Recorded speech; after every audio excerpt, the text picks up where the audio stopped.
Hello, it's Valerie of Valereads and welcome to another video. I didn't post a single video in 2019, so I thought the least I could do was catch you up on the 37 books that I read last year and let you know how I'm doing. And I'm doing fine. Last year I watched Mamma Mia 2, Here We Go Again 3 times. It's wonderful. I went to LA. That was cool. And I turned 25. Which was not cool because now I'm an old crone. And it's not been easy, so I'm gonna get on with it and show you the 37 books that I read in 2019. I'm gonna do this in a rapid fire style first and then show you the highlights and lowlights from the stuff that I read. The Turn of the Screw by Henry James. I'll Be Gone in the Dark by Michelle McNamara. Bonjour Tristesse by Francois Sagan. My Sister the Serial Killer by Oyinkan Braithwaite. The Sundial by Shirley Jackson. Tin Man by Sarah Winman. The Robber Bride by Margaret Atwood. The Pisces by Melissa Broder. Suzanne by Anaïs Barbeau-Lavalette. The Kraken Wakes by John Wyndham. South of the Border, West of the Sun by Haruki Murakami. Interview with the Vampire by Anne Rice. Long Red Hair by Megs Fitzgerald. The Changeling by Joy Williams. Motherhood by Sheila Heti. The End We Start From by Megan Hunter. The Lonesome Bodybuilder by Yukiko Motoya. Bitter Orange by Claire Fuller. Slaughterhouse 5 by Kurt Vonnegut. The Goldfinch by Donna Tartt. Jillian by Hallie Butler. Strange Weather in Tokyo by Hiromi Kawakami. The Lottery and Other Stories by Shirley Jackson. Jagwa Nana by Cyprian Ekwenzi. Miss Ice Sandwich by Mieko Kawakami. The Library Book by Susan Orlean. Tokarczuk.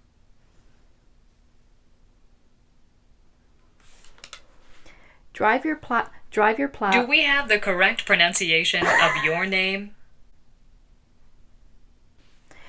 Drive Your Plow Over the Bones of the Dead by Olga Tokarczuk. Birdie by Tracy Lindbergh. Little Women by Louisa May Alcott. Faces in the Crowd by Valeria Luiselli. Empire of Wild by Cherie Dimaline. Yon and Mew by Junji Ito. McGlue by Otessa Moshfegh. The Bird's Nest by Shirley Jackson. The Heads of Cerberus by Frances Stevens. The Awakening by Kate Chopin. And finally, Laura Dean, Keep Breaking Up With Me by Mariko Tamaki, illustrated by Rosemary Valero O'Connell. So of course I'm not going to go into detail about all of the 37 books I've read. This video would be far too long and frankly I'm just not interested in talking about some of these at all. But if you did have questions on my opinions regarding these books, please leave them down in the comments and I will answer you there. Now I will go into some highlights and lowlights in my reading year last year and just kind of separate them into categories. So this category is books I enjoyed at the time, but now that I look back on them, I don't know if they're that great. First up, this is the book that inspired this category. It's Tin Man by Sarah Winman. I enjoyed the reading experience of this. I thought it was very sentimental and tender and quaint, and that's great. I love books like that, but this book does touch on the AIDS crisis, and that just brought me right down in a way that I felt was almost manipulative. Well, not manipulative, but if you're not bringing something new to the table and you're just bringing up old tropes and heartaches, I don't know why it's necessary. In that way, it felt a little bit touchy to me. So regardless of whether I think this was well written or good at the time, I don't think it's something that is really helpful. I don't know. Next up in a similar vein is Motherhood by Sheila Heti. This book I enjoyed at the time as well. This almost is like a fictionalized essay about what it means to be a mother and what it means to choose not to be a mother, which is something that's constantly going through my mind as an ancient 25-year-old woman. And Sheila Heti delves into this topic quite a lot. And this is an almost 300-page book strictly about questioning whether or not you want to be a mother. And the length of it almost made it feel quite selfish and self-absorbed, and Sheila Heti can write absolutely whatever she wants, but just the fact that she can question whether or not she wants to make that choice to be a mother when there's people out there that can't make that choice. And yeah, it felt a little insensitive at times, and it very much felt like a book that Lena Dunham would like. And that's all I have to say about that. Then finally, I have The Goldfinch by Donna Tartt. I am super proud of myself for reading this book. This book is a big boy, and I hardly ever tackle big boys like this. So the fact that I read this at all is staggering, and I'm very proud, and I highly recommend, if you are intimidated by this book, that you pick it up, because it is a very easy read. I got through all of this in less than 2 weeks, which felt very fast for me. I read it with Emily, who was wonderful, and although I zoomed through this and was very engrossed in it and found it just a very fun and quick read, looking back on it now, I don't think much of it, unfortunately, and I don't know, I don't think this would be one that I'd reread, and especially now that the movie adaptation has come out and it tanked, I feel like this book has lost a lot of what little street cred it had. This is very much like a mom sort of read, I think. I think it's still good. I think there's something to be said for how readable it is, but I no longer think that it is great or amazing. Okay, the next category is a highlight. So these are books that played with time and memory and narrative in an interesting way that I almost made a video on, but instead I am shoehorning them into this video. First in this category we have Birdie by Tracy Lindbergh. This is about a young Cree woman and the women in her life and the struggles and pains that they have gone through, and Birdie is almost on this sort of quest through her life and her memories. She's in this catatonic state, and her aunt and her boss and her cousin are trying to bring her back to reality. So this book can be a little confusing at times, but yeah, this plays with time and memory in a way that you are not exactly sure what setting you're in, what characters you're following, but I enjoyed that a lot because memories aren't always fluid, they're jagged and they're painful and they're confusing,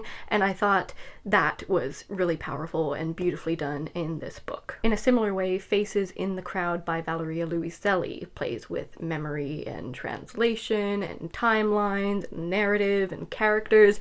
This, for such a short book, was very expertly done. I'd never read any Valeria Luiselli until now. I purchased this at the Last Bookstore in LA, and the curmudgeonly old man at the cash desk referred to her as the flavor of the month, and that enraged me, so I read it immediately, and she's now my flavor of forever because she's wonderful. And this follows almost a fictionalized version of Valeria. She is a narrator. She's narrating this dead poet's poems, but also trying to track him down. She sees his ghost on the subway. I can't really do it justice. You have to read it to see how these characters' lives and their works sort of blend together. And I love when a fictional narrative ties in with our main narrative, which seems semi-autobiographical.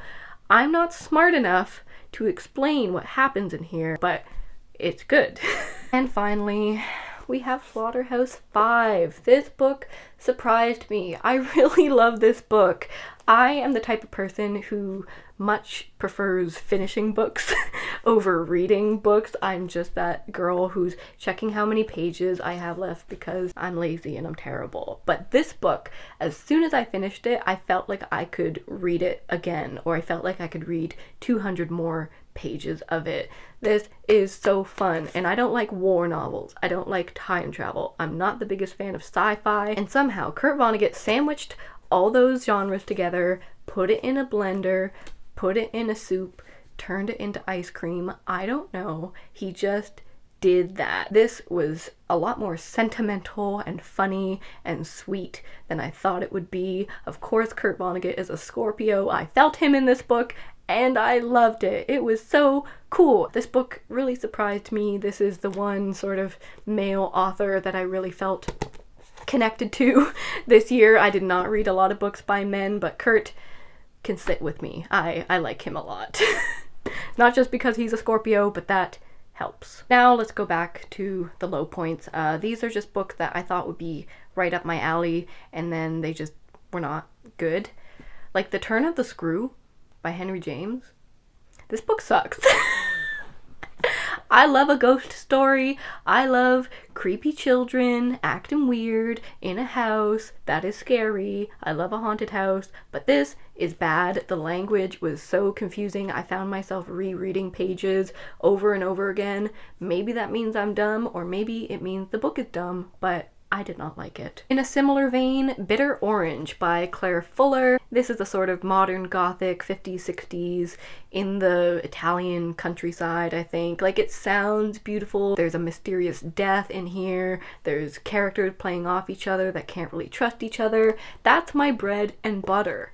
But it didn't bring anything new to the table. It was similar to when I read Tangerine by Christine Mangan last year. After reading this, I vowed that I was no longer going to read books based on the authors that they were compared to. So if I read a blurb and Daphne du Maurier and Shirley Jackson and Patricia Highsmith are mentioned, I'm going to run for the hills, because I've read it, I've been there, I've done that.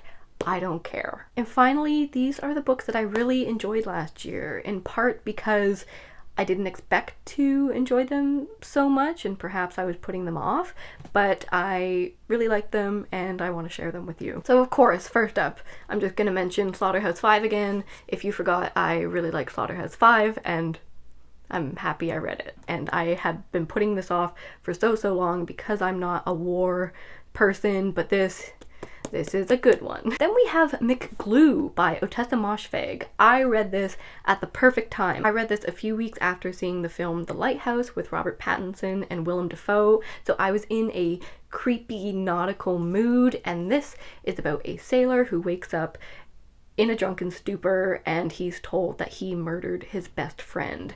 There is so much bloody, gory, gross imagery in here, a lot of homoeroticism, and for such a short little novella, it really packed a punch, and I really enjoyed it. So if you want more of that dark, gritty, watery lighthouse vibes, read this, because this is probably my favorite thing that Ottessa has written thus far. And I discovered a new favorite short story by Shirley Jackson. The story, The Renegade, is so funny and so sad as well. It's about a woman whose dog murders some of her neighbors' chickens, and so as she's walking through town, all of her neighbors are telling her, oh, you gotta murder your dog. I heard your dog did something bad. You gotta murder him. And she's like, I don't want to murder my dog. And they say, well, you have to. And she's like, but I don't wanna. And it's it's so dark and so funny, and one of the most enjoyable things I've read this year, even though it was just a single short story. I also really enjoyed the title story from The Lonesome Bodybuilder by Yukiko Motoya. This was such a cute little tender story about a woman who begins bodybuilding and her husband just doesn't notice, and she feels so neglected and sad that he won't even look at her and see that she's like this buff lady, and it has a nice little twist at the end. And I would love to read a novella by Yukiko Motoya, because this collection was pretty good. Pretty good. I also was pleasantly surprised by Suzanne by Anaïs Barbeau-Lavalette. This also played with memory and constructing a narrative in a very interesting way. This is also semi-autobiographical. It's about the author's own grandmother and a fictionalized account of her life. Her grandmother was not around. She actually abandoned her mother when she was a young girl, and so she wrote this book to seek out understanding of why she might have done that, and in understanding this woman, she learned to love her as well. And it's told somewhat in this stream of consciousness style, which doesn't really vibe with me all the time, but I read this in 2 sittings. I absolutely loved it, and if you're a woman, a mother, a daughter, a grandmother, you will like this, because it's very powerful and made me cry at certain points. And finally, speaking of girls and women and sisters and mothers, I gotta talk about Little Women, guys. I Loved this! I love it even more now that I've seen the Greta Gerwig adaptation. That was just so delicious. And it made me want to have 4 more sisters because now I do feel like Meth! Joe, Megan, Beth.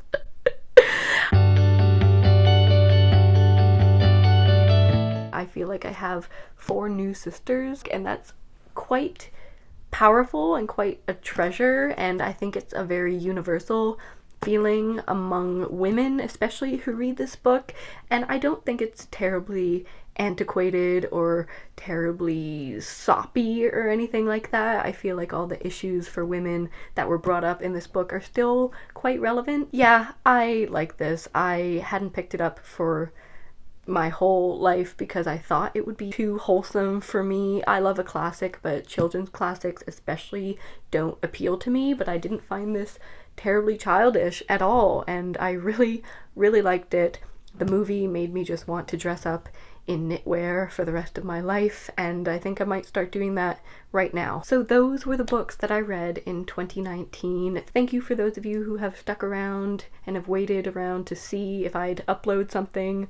Sorry that I didn't. For those of you who are new here and this is your first video that you're watching from me, hi, I'm Valerie of Valereads. Thank you for being here, and thanks for watching. If you have any questions about my opinions on these books, please feel free to ask me. If you want to keep up with me in real time with what I am reading, follow me on Goodreads. Follow me on Instagram. I always post very short little Instagram story reviews once I finish a book. So follow me there and I'll see you around. Okay, thank you. Have a good one. Bye!